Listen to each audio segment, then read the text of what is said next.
At Starbound, we tell stories the human way, not with artificial voices or AI slop.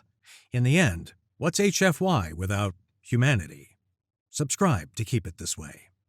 My name's General G. Let's begin. The cuts were too clean, the body arranged with too much purpose. This wasn't a murder, it was a tactical communication. The work was displayed in the town's only cantina, a repurposed ore hauler's mess hall still smelling of stale beer and sweat. The miners, what few were left on this forgotten rock, gave the piece a wide berth. They stood in a clotted semicircle, their faces a mixture of slack-jawed horror and morbid fascination. Brody was suspended from a ceiling beam, his own enforcement baton rammed through his back and out his chest, pinning him to the rough-hewn metal. His skin, or what was left of it, had been meticulously flayed and draped over the cantina's long, scarred bar like a forgotten coat. It was a Myrmidon honor killing, a message. "Gods above," one of the younger miners, a kid named Cole, whispered. He looked like he was about to vomit up his morning ration bar. "Who would do that?" Jack didn't answer. He ignored the stench of blood and viscera, a smell he knew too well. His focus was on the details, the deliberate arrangement of the body. The cuts were clean, parting the flesh with an economy that spoke of a monomolecular edge. He ran a gloved finger along the doorframe, his touch light as a ghost. He felt it. A series of microscopic scores in the metal, almost invisible. The signature of a ghost entry team's monofilament saw. He straightened up, his joints creaking a protest against the planet's heavy gravity. His gaze swept the room, seeing it as a tactical space, a system of stress points and structural weaknesses. The habits of a soldier layered over the instincts of a man who knew how things break. "You know something, Jack?" The voice belonged to a grizzled old-timer, a man named Rees who'd lost an arm to a rock crusher years ago. His remaining hand was clenched into a white-knuckled fist. "You got that look, the one you had right before the Tantalus truce went to hell." Jack pulled his gaze from the doorframe and met the man's eyes. He offered nothing, no confirmation, no denial. He just turned and walked out of the cantina, the murmuring crowd parting for him like he was the Reaper himself. The red dust of Greaves' End swirled around his worn boots. He knew who did this. He'd taught them how. And he knew with a certainty that settled like a block of ice in his gut that they hadn't come for a forgotten backwater sheriff. They were tidying up, erasing loose ends, and he was the last one. The clang and shudder of Milo's ore loader echoed across the flats. The rig was a hulking beast of rust and iron, a relic from the colony's boom years, but Milo kept it running through sheer stubbornness and a savant-like understanding of its combustion engine. Jack found him perched on the edge of the loading ramp, a flask of cheap hooch in one hand, watching the automated conveyance belts dump refined cobalt into the rig's cavernous hold. "Heard about Brody," Milo said without looking up. His voice was a low rumble, layered with years of whiskey and engine fumes. "Nasty business." "Rain in the forecast, Milo," Jack said, his voice quiet. It was old code, platoon code. Trouble's coming. Milo took a long pull from the flask and chuckled a dry, rattling sound. "Still with the spooky talk, Jack. Look around. We're ghosts already. Forgotten men on a forgotten world. Who's coming for us? A tax collector?" "This isn't a joke." Jack's gaze was fixed on the horizon, a wavering line of heat and rust. They left a calling card. Myrmidon work. Elite. "So, the Empire and the Alliance are rattling sabers again. Some spec ops team hit the wrong dirtball. Took out a local lawman to send a message. It's got nothing to do with us." Milo finally turned, his eyes bloodshot but clear. He was a big man, gone to seed, but the frame of the soldier was still there under the mechanic's grime. "We're just old junkers now, Jack. Nobody's hunting us." "They're my work, Milo. I know the signature." Milo's smile faded. He looked at Jack, really looked at him, and saw the thing that never quite left his friend's eyes. the cold, calculating stillness of the cleaner. "You really think they'd come all the way out here for you? After all this time? The file's closed, Jack. You made sure of it." "A good cleaner always double-checks his work," Jack said, "and so does a good assassin. They're tying up the last thread of the Tantalus mandate, the last person who knows how they were built." "Which is you." Jack nodded once. Milo sighed and took another swig from his flask. He offered it to Jack, who shook his head. "So, what's the play? Grab your old kit, go Rambo?" "Get out, Milo. Take the rig. Head for the southern wastes. There are caves there, deep ones. The scanners can't penetrate the ore seams. Lie low until the quarterly freighter leaves." Milo stared at him for a long moment. Then he laughed again, but this time there was no humor in it. It was the sound of a man who'd accepted his place in the universe. "Run. Jack, this rig is all I've got.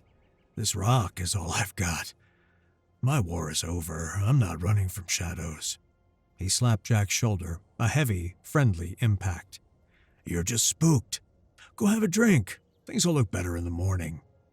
Jack watched him turn back to the loading ramp, his shoulders slumped with a weariness that had nothing to do with physical labor. He knew he couldn't force him. You couldn't make a man run when he'd already decided he was home. "Just keep your head down, Milo," Jack said to the other man's back. "Always do," Milo grunted, his attention already back on the flow of ore. Jack walked away, the dust swallowing the sound of his footsteps, leaving only the rhythmic clang of the loader behind him. It was the last time he would hear it. The next morning, the silence from the flats was louder than any engine. Jack knew before he even got there. The air was still, heavy. Milo's rig sat inert, a monument of silent steel against the bruised purple dawn. The loading ramp was down, a silent invitation. Jack didn't enter through the ramp. He scaled the side of the rig, his boots finding purchase on handholds worn smooth by years of use. He slipped in through a maintenance hatch on the roof, dropping into the upper gantry with a soft thud. The interior of the rig smelled of cold metal, stale air, and copper. He found Milo in the cockpit. He wasn't displayed like Brody. This wasn't a message for the public. This was a message for one man. Milo was strung up from the ceiling, his large frame suspended by a length of monomolecular wire so fine it was nearly invisible, slicing deep into the support beam. His body was arranged in a specific pose, seated in his pilot's chair, hands on the controls, head slumped forward as if asleep. But one of his arms was extended, finger pointing directly at a small data slate left on the console. It was a classic tactical tableau, a pointer. Look here. A lesson Jack had drilled into his students 100 times. Direct the enemy's attention, control the narrative of the scene. They hadn't just killed him, they'd used him. They'd turned his death into a sentence in a conversation only Jack could understand. The sentence was clear. We know you're here. We were taught by the best. And now, the lesson is over. The absolute certainty of it settled over Jack, washing away the last dregs of hope. They weren't just killing loose ends. They were hunting him. This was his debt, his sin. He had been the architect of the Empire's finest monsters, a cog in the foolish political machine that birthed them. And now they had come home. His guilt wasn't a phantom anymore. It had a face, a method, and it had just murdered his only friend. He didn't touch the data slate. He didn't need to. He knew what it would say. It would be his own file, his own face, his own history. A final confirmation before the hunt began. He backed away, slipping out of the rig as silently as he entered. The time for running was over. The time for regret was a luxury he could no longer afford. It was time to unmake what he had made.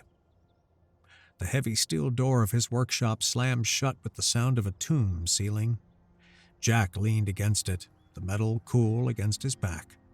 He walked to a small, cluttered workbench and poured a heavy glass of amber whiskey from a bottle with no label. He downed it in 3 long, burning swallows. The fire in his belly did nothing to warm the ice in his veins. His eyes fell on a large military-grade weapons case under the bench. It was triple-locked, shielded, and contained his past: a pulse rifle, a kinetic penetrator sidearm, high-grade explosives, military comms, the tools of a soldier. He nudged the case with the toe of his boot, then shook his head. They're expecting a soldier. The thought was cold and clear, cutting through the alcoholic haze. They're trained for a soldier's kit. They know every tactic, every weapon system, every field regulation I ever taught them. A switch flipped in his mind. It was a tangible thing, a click of tumblers falling into place. The hunted, drunken junker receded, sinking back into the shadows of his skull. In his place, something older and colder surfaced: the cleaner. His eyes, no longer distant and clouded, scanned the cavernous garage. It was no longer a workshop. It was an armory, a kill box. His internal monologue became a flat tactical inventory, a litany of lethal possibilities.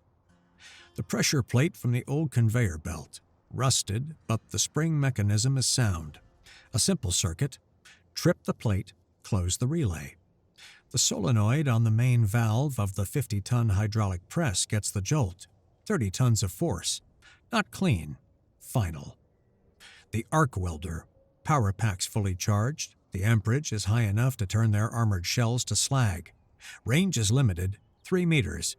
An ambush weapon. The canisters of acetylene and oxygen. Unstable. A single round. A chain reaction. Area denial.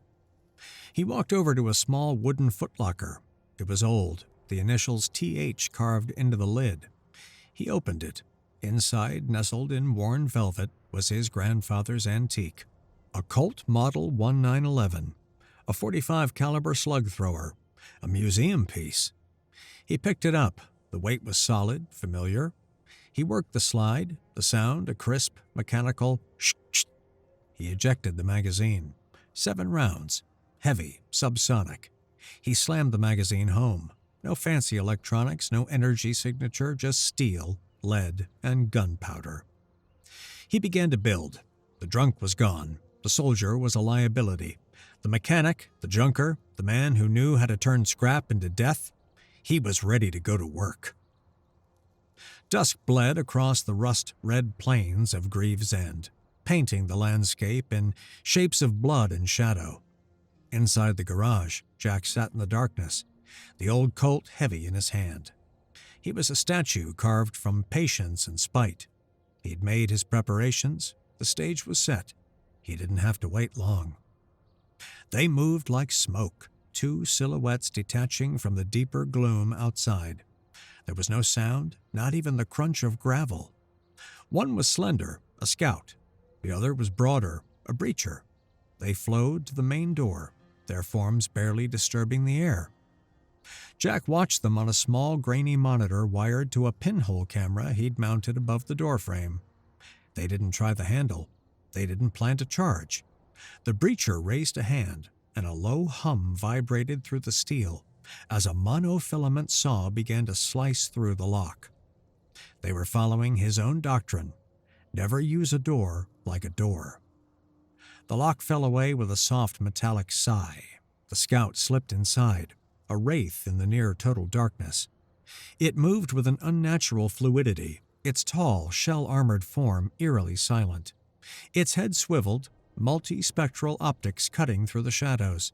It took 3 steps inside, passing under the immense silent shadow of the dormant hydraulic press, then a 4th, clearing the doorway for the breacher. Its foot came down on a sheet of loose durasteel plating Jack had laid over the floor. Click. The sound was small, insignificant, but it was the only sound that mattered. For a split second, nothing happened. The scout froze, processing the anomaly. Then, the night erupted. It wasn't the clean, quick crunch of a Hollywood death.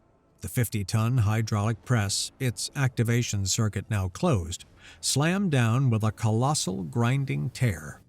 It was the sound of a mountain falling. The scout was caught mid-stride, its upper torso crushed instantly. The sound was wet, a ghastly fusion of screaming metal, splintering alien bone, and rupturing organs. Its shell-like plates, tougher than any body armor, shattered like porcelain, and a black viscous liquid sprayed across the concrete floor. The breacher, standing in the doorway, was momentarily stunned. Not by the sight, it was conditioned for gore, but by the sound. The sheer industrial violence of it was outside its combat parameters. That half-second of auditory shock was all Jack needed. He erupted from the shadows behind a stack of old tires, the heavy-duty arc welder already in his hands. He didn't aim for the chest or head. He aimed for the faceplate. He jammed the twin prongs of the welder against the ghost's helmet and squeezed the trigger. A brilliant blue-white light vaporized the darkness. The air crackled, and the smell of burnt ceramic and cooking meat filled the garage. The ghost convulsed, a high-pitched shriek tearing from its vocalizer, a sound of pure electronic agony as thousands of amps melted its faceplate, its optics, and the flesh beneath. It thrashed for a moment, a puppet on an electrical string, then collapsed in a smoldering, twitching heap. Silence returned, thick and heavy. Jack stood over the two corpses, his breath fogging in the suddenly cool air. His heart hammered against his ribs, a frantic drum beat against the silence. He looked at the mangled, crushed remains of the scout, then at the smoking ruin of the breacher. An industrial equation. The result was satisfactory. There was no ceremony to the work.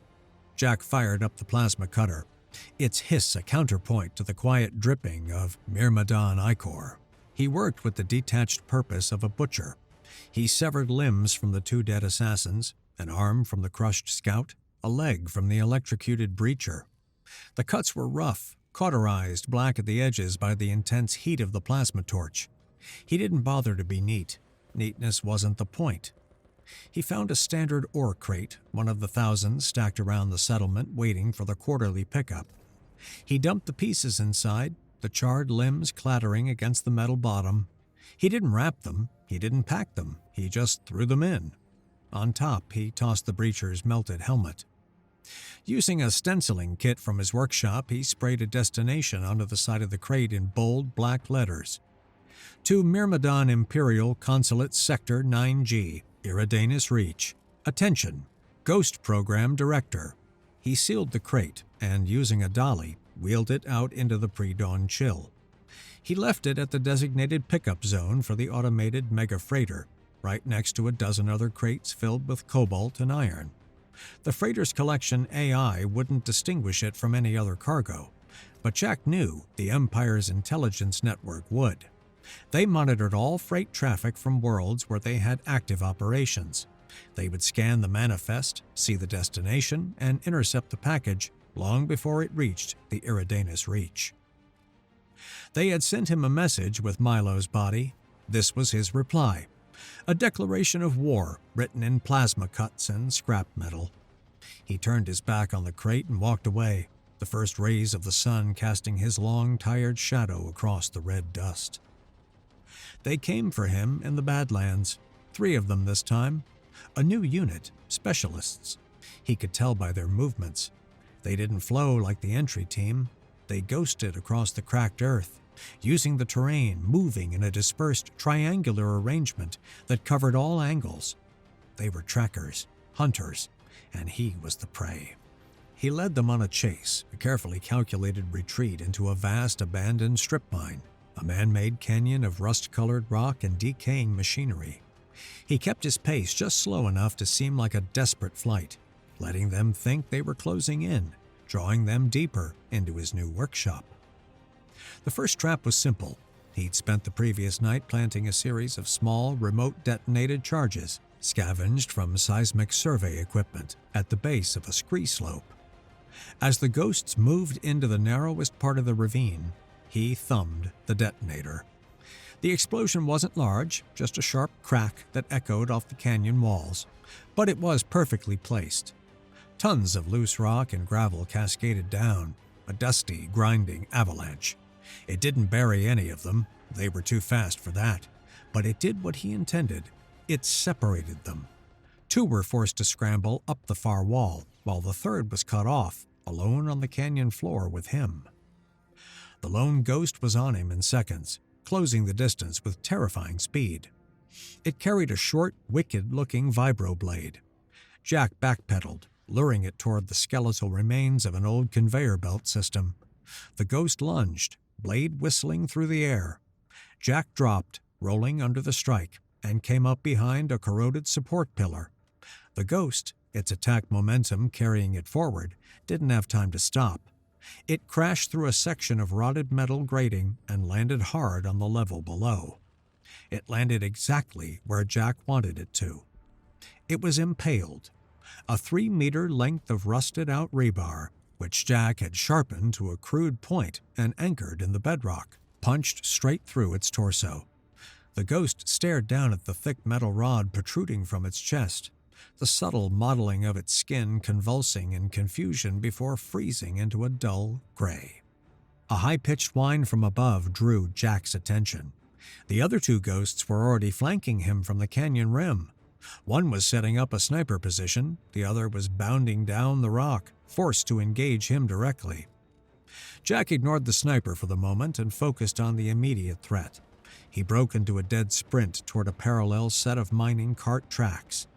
The second ghost was faster, its long legs eating up the ground. It was almost on top of him when Jack dove, sliding under a stationary half-full mining cart. On his way down, he slapped a magnetic detonator onto its axle. The ghost hurdled the cart, landing gracefully, and turned to finish him. Jack, still on the ground, hit the trigger. The cart's brake locks blew. 50 tons of iron ore and steel, sitting on a slight incline, began to roll. It started slow, then gathered speed with a low, groaning rumble. The ghost turned, its optics registering the new threat, but it was too late. The cart smashed into it, not with the clean finality of the press, but with the brutal, unstoppable force of pure inertia. The crunch was sickeningly loud in the enclosed space. One left, the sniper. Jack scrambled into the shadows beneath an overhanging ledge as a kinetic slug sparked off the rock where his head had been. He was pinned. He couldn't risk breaking cover, but he didn't have to. The sniper was perched on a precarious-looking metal platform, part of an old ore crushing station, a platform Jack had inspected very carefully. He pulled a small remote from his pocket. It wasn't a detonator, it was a simple activator from a high-torque hydraulic motor he'd rewired. He pressed the button. High above the sniper, a massive rusted counterweight, part of the old crusher's mechanism, shuddered. A retaining bolt, loosened by Jack just enough, sheared off under the sudden torque. The counterweight, a solid block of iron the size of a small vehicle, swung down like a pendulum of death. The sniper looked up just in time to be erased from existence. Its perch and everything on it was pulverized into scrap. Jack leaned against the rock wall, his lungs burning. 3 more down. That made 5. He checked the Colt, a reflexive, calming motion. Still a full magazine. He hadn't fired a shot. The remaining 7 ghosts were learning. Their master was unpredictable. He fought with the terrain, with junk, with the laws of physics. Surgical strikes were failing, so they changed the plan. They stopped hunting the man and started hunting the herd. The first sign was the lights flickering out across the settlement. Then the water pump sputtered and died. An attack on the town's main power generator and its water purifier. It was a classic insurgency tactic, one Jack himself had perfected. Create chaos. Turn the civilian population against the target. Pressure him, flush him out into the open. Deprive him of sanctuary and support. Miners started emerging from their hab units, their voices a low murmur of confusion and anger. They were tough, independent people, but they were reliant on that generator. Without power and water, Greaves' End would become uninhabitable in days. Their suspicion, Jack knew, would soon fall on him. He was the eye of the storm, the reason for their new misfortune. But the ghosts had made a fatal error. They assumed he cared what the miners thought of him. They assumed he needed a sanctuary.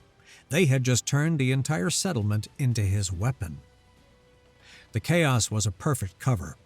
While the miners were gathered around the silent generator, cursing and pointing fingers, Jack was moving. He slipped through the dark and narrowed streets of the cannery district, a place of abandoned warehouses and rustling machinery. He knew they'd be watching the main thoroughfares, so he took the rooftops. He found what he was looking for, a primary gas main that fed the old industrial smelters. The pipe was thick as his thigh and crusted with decades of rust, but the pressure gauges, miraculously, still showed it was live. Using a wrench and a length of stolen pipe, he created a leak, venting flammable gas into the confined space between two warehouses. He set up a simple trigger, a battery wired to a spark plug, activated by a tripwire stretched across the alley. Then he waited. Two of them came, sweeping the district. They moved low and fast, textbook urban infiltration. They passed the tripwire without seeing it. The resulting explosion was a monstrous whoomph that lit up the night. A roiling fireball engulfed the alley, incinerating the two ghosts in a plume of superheated gas and twisted metal. The shockwave shattered the few remaining windows in the district. 7 down, 5 to go. He didn't wait for the fire to die down. He was already moving toward the settlement's comms tower, a spindly skeleton of steel that rose 100 meters into the sky. He climbed, the cold metal biting into his palms. From the top, he had a commanding view of the panicked town. He didn't have a sniper rifle. He had something better, something they wouldn't expect. He braced himself against the railing and hefted the tool he'd carried up with him, a powerful, scavenged rivet gun, designed for freighter hull repair. He'd modified it, disabling the safety and bypassing the pressure governor. In place of a rivet, he loaded a sharpened 20-centimeter spike of steel, heated cherry red with a blowtorch just before his ascent. He scanned the chaos below. A ghost emerged from the shadows near the dead water purifier, its form distinct even in the dark. It was observing the town's reaction, assessing the success of its strategy. Jack took aim, leading his target slightly. He fired. The gun bucked violently in his hands, and the heated spike shot downward with a furious hiss. It wasn't silent like a sniper round. It was a falling star of vengeance. The spike struck the ghost in the shoulder joint, punching through the shell-like armor and burying itself deep in its torso. The superheated metal would have flash-boiled its alien insides. The ghost staggered, collapsed, and lay still. 8 down. He was climbing down the tower when the ninth found him. It had been stalking him, using the chaos of the explosion and the sniper shot to mask its approach.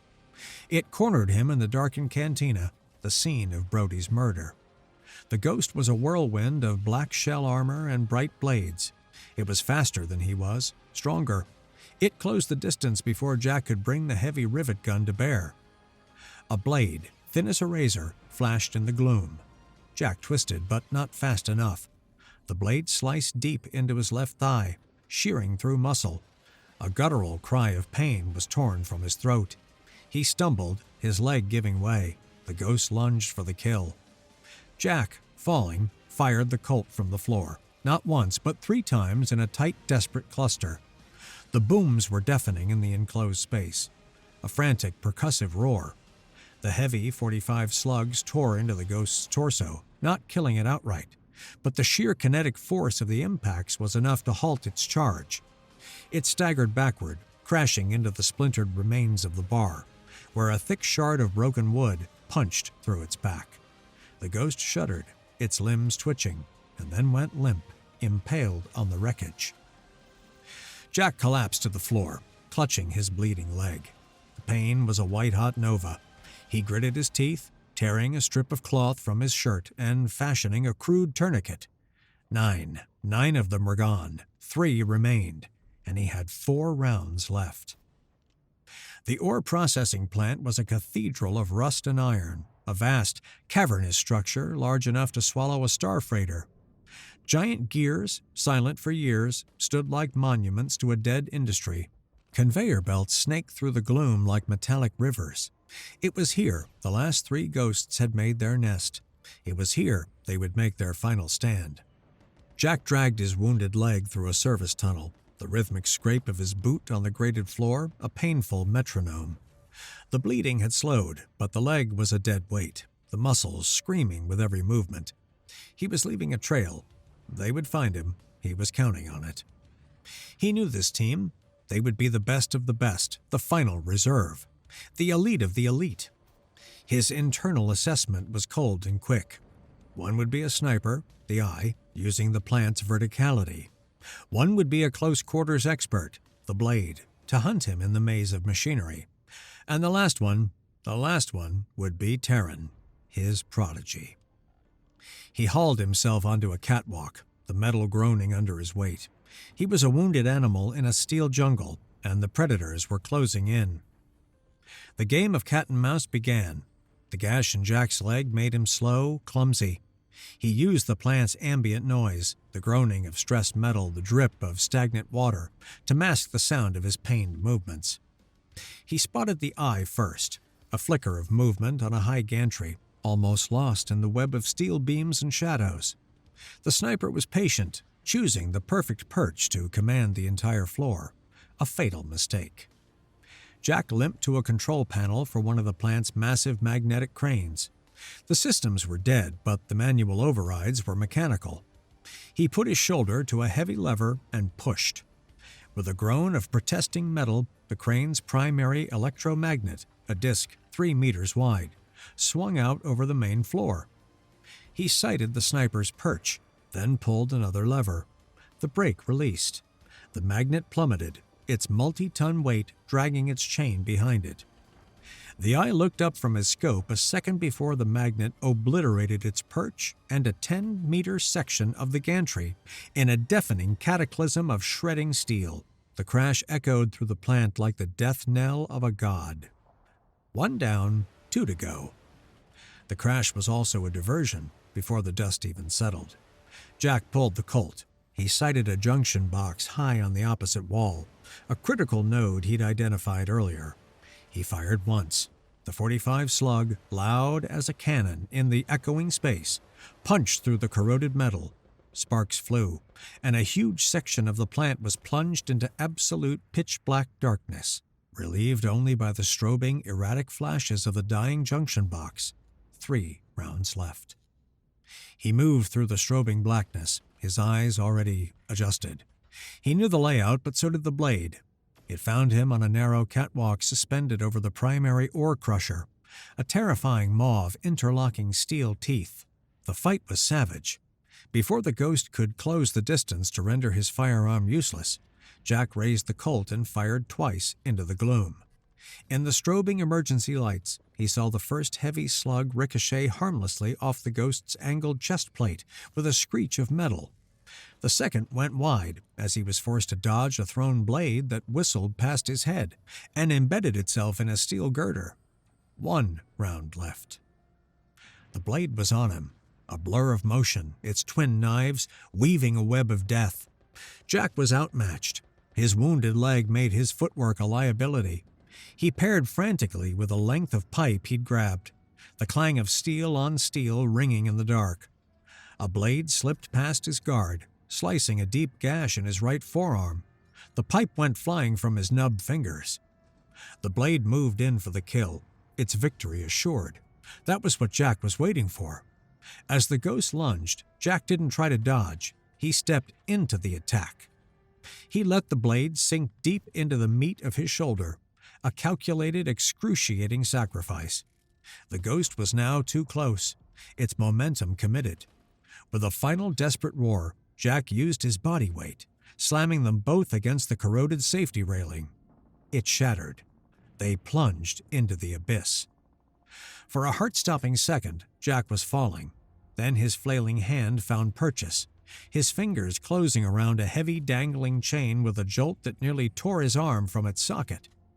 He hung there, swaying over the chasm, the pain from his wounds a symphony of agony. The blade was not so lucky. Jack watched its silent, thrashing form disappear into the darkness below. A moment later, a horrific, grinding crunch rose from the depths of the ore crusher. Then, silence. 11 down, 1 to go. Jack hauled his broken body back onto the catwalk, his vision swimming. He was losing too much blood. His leg was useless, his arm a ruin. He collapsed onto the main floor, his back slumping against a giant silent gear. The plant was a wreck of fire from the sparking junction box, thick with smoke, and the screams of tortured metal. He was done. The cult lay on the floor a few feet away, just out of reach. A fire emerged from the shadows, pristine, untouched by the chaos. Tall and slender, moving with a grace that bordered on ethereal. Terran, the final ghost. The best of them. She walked calmly through the wreckage, her weapon raised, its targeting laser a single steady red dot on Jack's chest. It was over. As Terran looked down at the bleeding, broken old man who'd been her creator, a flicker of something alien to her programming surfaced. Not an emotion, a data fragment, a corrupted file from deep in her memory banks, a brief, fragmented flashback. The setting was a training simulation a decade ago. A younger Terran, not yet a ghost, faced a scenario, an unarmed, surrendering political target. She had executed the target as per her orders. She had failed the test. Jack, younger, harder, the uniform of a human advisor still crisp, stood over her in the debriefing. His voice was low, cutting. "Remember this, candidate. Mercy is not an emotion. It is a weapon of last resort. You fire it only once. The result is binary: your death or the complete psychological destruction of your enemy. It is the ultimate gamble. You chose logic and you passed the mission, but you failed the war."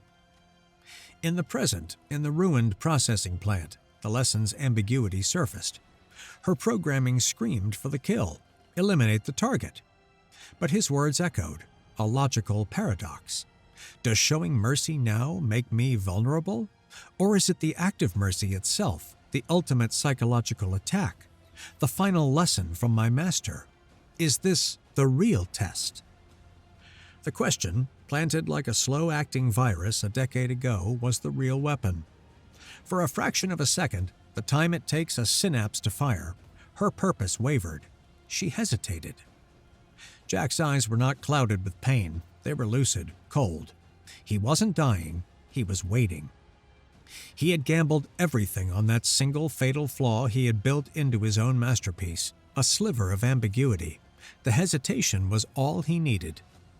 His hand, which had been lying limp, shot out, fingers closing around the grip of the old Colt. He didn't aim, he didn't need to. He fired from the floor. The last bullet from his grandfather's .45. The heavy slug, a relic from a bygone era of warfare, slammed into Terran's chest. Her advanced armor could stop a pulse round, deflect a plasma bolt. It was not designed for the brutal, focused kinetic impact of a massive piece of lead. The armor plate buckled, cracked, and the bullet punched through, tearing through her alien anatomy. Terran looked down at the hole in her chest, then back at Jack. The subtle mottling on her visible skin spasmed once, a silent question mark. Then she collapsed. The silence that followed was absolute, broken only by the drip of Jack's blood on the dusty floor. He didn't know how long he was out. He awoke to rough hands turning him over. The faces of miners. Rise, Cole, a dozen others stared down at him. Their expressions weren't of pity or fear, but of a kind of grim, hard-won respect. They patched him up. They used med kits scavenged from the colony's first aid stations, stitching his wounds with unsteady but determined hands. They carried him back to his workshop and laid him on its own cot. They didn't speak of it, not a word. No questions were asked, none was needed. The evidence was all around them. The silence was its own form of understanding on a world like Gravesend. Weeks later, after Jack was back on his feet, a monument appeared in the center of the settlement. It wasn't a statue of a hero, it was a plaque with a name. It was a heavy industrial mechanic's wrench, its head half buried in the hard-packed red dirt. Wrapped around its handle, catching the weak sunlight, was a single, extraordinarily fine strand of monomolecular wire. No name, no explanation, just a silent testament to the mechanic who had cleaned his slate. The Empire never sent anyone to Gravesend again.